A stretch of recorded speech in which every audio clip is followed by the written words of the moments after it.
Students, गृह विज्ञान विषय के इस यूट्यूब चैनल पर सभी का स्वागत है। और आज हम न्यूट्रिशन ड्यूरिंग लाइफ साइकिल का जो हमारा अभी ये पेपर चल रहा है, इसमें हमने विभिन्न अवस्थाओं में किस प्रकार का पोषण दिया जाना चाहिए और क्या पोषण संबंधी आवश्यकताएं हैं, उनका अध्ययन हम कर रहे हैं। तो आज हम अध्ययन करेंगे कि जो लैक्टेशन का पीरियड होता है, धात्री माता की जो अवस्था होती है या धात्री अवस्था जो होती है, इस समय किस प्रकार के पोषण की आवश्यकता धात्री माता को होती है। Nutrition for lactating mother. तो धात्री अवस्था में क्योंकि जो धात्री माता है वो ब्रेस्ट फीड कराती है अपने शिशु को, तो यह अवस्था भी महिलाओं के लिए एक विशेष शारीरिक अवस्था के अंतर्गत आती है। जैसा कि हमने पहले अध्ययन किया था कि सामान्य अवस्थाओं के अलावा दो विशेष शारीरिक अवस्थाएं हैं जो महिलाओं के जीवन में आती हैं। पहली तो होती है गर्भावस्था, जिसका अध्ययन हम पहले कर चुके हैं कि गर्भावस्था क्या होती है, क्या परिवर्तन उसमें देखे जाते हैं और किस प्रकार से पोषण संबंधी आवश्यकताएं जो हैं उनमें वृद्धि हो जाती है। उसी प्रकार से धात्री अवस्था जो है, यह भी एक महत्वपूर्ण अवस्था है और इस अवस्था में चूँकि धात्री माता द्वारा स्तनपान कराया जाता है शिशु को, तो इस अवस्था में भी पोषण संबंधी आवश्यकताएं जो है माता की वह बढ़ जाती हैं, उनमें वृद्धि हो जाती है। तो सर्वप्रथम तो हम थोड़ा सा इस बात पर चर्चा कर लें कि ये धात्री अवस्था होती क्या है और इसकी परिभाषा क्या है। तो उसमें धात्री अवस्था में चूँकि स्तनपान कराया जाता है धात्री माता द्वारा और जो दूध का स्रवण होता है वो शिशु के लिए अत्यंत ही आवश्यक होता है और जो नवजात शिशु है उसे अपनी माता का जो दूध है वो ही दिया जाना चाहिए, क्योंकि मदर मिल्क जो होता है वो बच्चे की जो न्यूट्रिशनल रिक्वायरमेंट है उसके अनुसार ही उसका कॉम्पोजिशन होता है। इसको हम इस बात से समझ सकते हैं कि जैसे जो काऊ होती है या गॉट है या बफेलो है, इनके जो मिल्क होते हैं वो मिल्क उनके जो बेबी हैं उनके लिए जो आवश्यक पोषक तत्व उनके बेबी को चाहिए उसके अकॉर्डिंग वो दूध बना हुआ होता है। इसी कारण हम जो बफेलो मिल्क है वो वैसा का वैसा हम ह्यूमन बीइंग में जो बेबी है उसको हम नहीं दे सकते, या काऊ मिल्क जो है वो हम बच्चे को सीधा नहीं दे सकते, हमें उसको थोड़ा डाइल्यूट करना होता है, क्योंकि उसके अंदर जो न्यूट्रिएंट्स होते हैं वो अगर हम उसी अमाउंट में बेबी को दे देते हैं तो वो उसको डाइजेस्ट नहीं होगा। इसके विपरीत जो ह्यूमन मिल्क होता है या मदर मिल्क की हम जो बात करते हैं, तो मदर मिल्क जो है वो बच्चे की जो उसका जिस तरह का उसका डाइजेस्टिव सिस्टम है, किस तरह के न्यूट्रिएंट को वो डाइजेस्ट कर सकता है और कौन सा न्यूट्रिएंट उसे किस अमाउंट में चाहिए उसके अकॉर्डिंग बना है। और इसका अध्ययन हम इन्फेंसी, न्यूट्रिशन ड्यूरिंग इन्फेंसी के अंदर करेंगे। तो आज हम यहाँ पर अध्ययन कर रहे हैं कि धात्री माता या धात्री अवस्था क्या है। तो इसकी जो परिभाषा है शॉर्ट में, माता जब अपने शिशु को स्तनपान कराती है और वह जब तक कराती रहती है तो वो जो अवस्था है या वो जो टाइम पीरियड है, वो जो टाइम पीरियड होता है वह धात्री अवस्था कहलाता है। और जो मदर है जो दूध पिला रही है बेबी को, उसको धात्री माता या लैक्टेटिंग मदर या नर्सिंग मदर के नाम से भी जाना जाता है। तो इस प्रकार का जो मदर मिल्क है वह बच्चे के लिए एक तरह से अमृत के समान होता है और 6 महीने तक, जैसा कि डॉक्टर्स भी सजेस्ट करते हैं, 6 मंथ तक एक्सक्लूसिव ब्रेस्ट फीडिंग की जानी चाहिए। अर्थात 6 महीने तक बेबी को केवल मिल्क, मदर मिल्क पर ही रखना चाहिए। इससे जो बेबी है उसमें इम्यून सिस्टम उसका स्ट्रॉन्ग होता है, उसका डाइजेस्टिव सिस्टम स्ट्रॉन्ग होता है और वो बीमारियों से बच पाता है। तो इस तरह से 6 माह तक शिशु को स्तनपान किया जाना अत्यंत आवश्यक है। परंतु कुछ माताएं जो हैं बच्चों को 2 से 3 वर्ष तक भी दुग्धपान कराती हैं, तो इसका विपरीत प्रभाव मदर की हेल्थ पर भी पड़ता है। तो 1 ईयर के बाद जो है बच्चे का दूध बंद करा देना चाहिए और इसकी कई प्रकार की विधियां होती हैं जिनका उपयोग करके दूध छुड़ाया भी जा सकता है। तो इस चैप्टर में हम दूसरे पॉइंट पर आते हैं कि जो ब्रेस्ट फीडिंग कराई जाती है तो तो ब्रेस्ट फीडिंग कराने से माँ को क्या लाभ होता है और ब्रेस्ट फीडिंग करने से बच्चे को क्या लाभ होता है या शिशु को क्या लाभ होता है। तो advantages of breast feeding for the mother, इसमें हम चर्चा करते हैं कि जब ब्रेस्ट फीडिंग कराई जाती है तो बेबी और मदर दोनों की बात करें तो दोनों को एक मेंटल सेटिस्फैक्शन मिलता है, दोनों के बीच में एक साइकोलॉजिकल बाउंडिंग हो जाती है, मदर और बेबी के बीच में एक भावनात्मक संबंध स्थापित हो जाता है।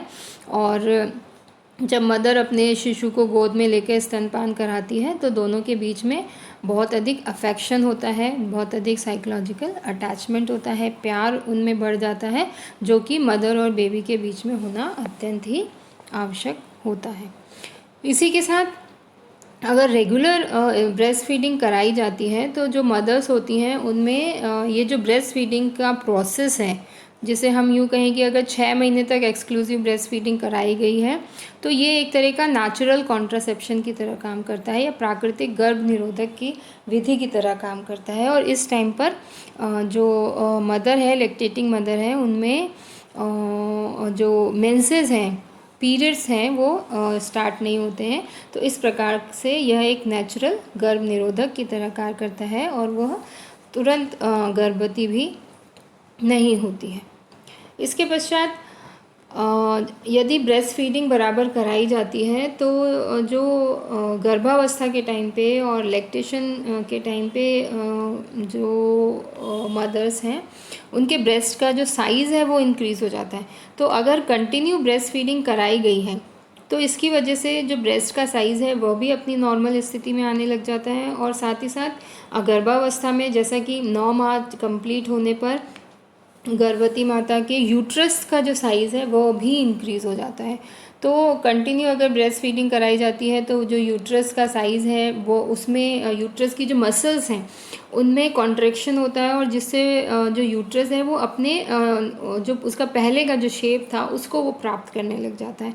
तो इससे धीरे धीरे यूट्रस का जो साइज़ है वो डिक्रीज़ होना शुरू हो जाता है और जो मदर है, लैक्टेटिंग मदर है, उसका जो शेप है, बॉडी का शेप है, वो धीरे धीरे सही होने लग जाता है। तो ये एक बहुत अच्छा इसका एडवांटेज है मदर के लिए। इसके अलावा जो ब्रेस्ट मिल्क होता है वो अगर ऊपर का या बॉटल फीडिंग कराई जा रही है बेबी को, तो बॉटल फीडिंग में जब भी मिल्क बच्चे को दिया जाएगा तो उसमें पूरा हमें ध्यान रखना होगा कि प्रॉपरली बॉईल होना चाहिए, बॉटल पूरी तरह से साफ़ होनी चाहिए, किसी प्रकार का इन्फेक्शन बच्चे का ना हो, इस तरह की चीज़ें वहाँ बहुत ध्यान रखनी होती हैं। बट ब्रेस्ट फीडिंग जब की जाती है तो ये सारी चीज़ें नेचुरल होती हैं। तो इसमें ना तो बॉईल किसी को करना है मिल्क को, ना तो बॉईल करना है, सीधे ही मदर द्वारा बच्चे को मिल जाता है। तो ये सबसे ज़्यादा सुरक्षित भोजन है नवजात शिशु के लिए। इसके अलावा इस प्रकार का जो फीडिंग होती है उसमें किसी तरह के एक्सपेंसेस नहीं होते हैं, अर्थात किसी प्रकार का खर्च नहीं होता है। और दूसरा टाइम का कोई बाउंडेशन नहीं होता है। जब बेबी को चाहिए मिल्क अवेलेबल होता है उसकी मदर के पास। तो इस तरह से ब्रेस्ट फीडिंग के कई बेनिफिट हैं जो मदर के लिए भी होते हैं और कई बेनिफिट हैं, बहुत सारे बेनिफिट्स जो हैं वो इन्फेंट के लिए भी होते हैं। इन्फेंट के लिए अगर बेनिफिट्स की हम बात करते हैं तो जो मदर मिल्क होता है बहुत डाइजेस्टिव होता है मदर मिल्क बेबी के लिए। इसके अलावा जब बेबी द्वारा मिल्क को सक किया जाता है तो इससे उसके जो गम्स हैं या उसके जो मसूड़े हैं जिनमें अभी टीथ नहीं आए हैं उनका भी एक्सरसाइज होती है और उनका भी विकास अच्छी तरह से होता है। साथ ही साथ जैसे हमने पहले चर्चा की थी कि जो मदर मिल्क होता है उससे बच्चे का इम्यून सिस्टम जो होता है वो बहुत अच्छा स्ट्रॉन्ग हो जाता है और उसमें संक्रमण होने की संभावनाएं जो है वो कम हो जाती हैं, बच्चा बीमार कम होता है, हेल्दी होता है और बच्चे का वृद्धि और विकास जो है वो पर्याप्त मात्रा में उत्तरोत्तर गति में होता रहता है। इसी के साथ जो मदर मिल्क होता है उसमें सबसे इम्पॉर्टेंट चीज़ है कोलेस्ट्रम पाया जाता है, जिसको डिटेल में इसका अध्ययन हम शेषावस्था के अध्याय में करेंगे। यहाँ पर हम ये जान लेते हैं कि जो कोलेस्ट्रम पाया जाता है, जो स्टार्टिंग के 2-3 दिन का जो मिल्क होता है, 2 दिन का मदर का, मतलब जब जैसे ही जस्ट डिलीवरी हुई है बच्चे की, प्रसव के जस्ट बाद 2 दिन जो है मदर के ब्रेस्ट से गाढ़ा पीले रंग का एक पदार्थ निकलता है जिसे वेस्ट नहीं करना चाहिए या फेंकना नहीं चाहिए।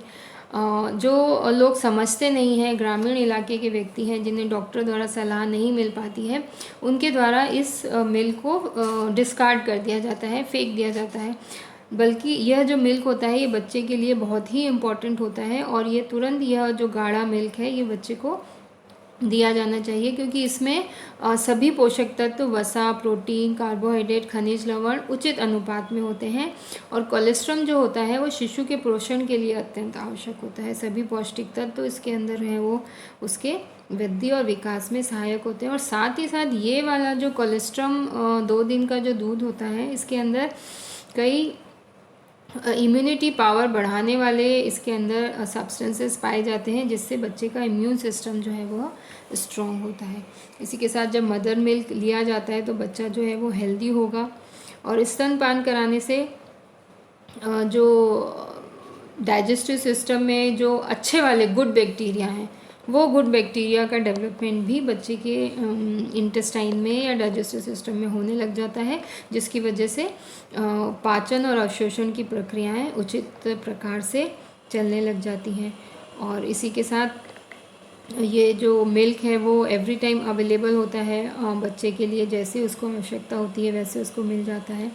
और यह जो मदर मिल्क है वो 6 महीने तक शिशु को दिया जाना चाहिए। और 6 महीने के बाद में कुछ सप्लीमेंट्री फूड्स जो हैं वो दिए जाना आवश्यक होता है।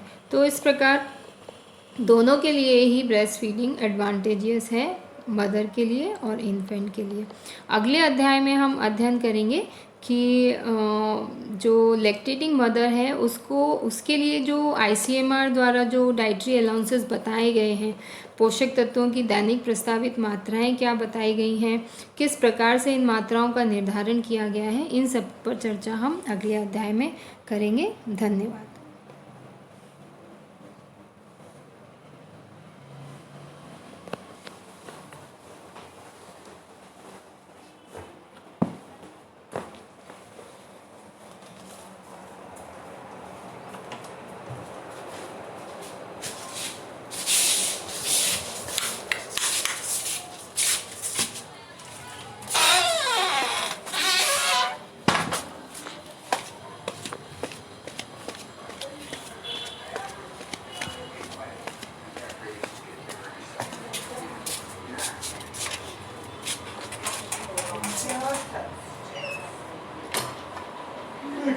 Sure.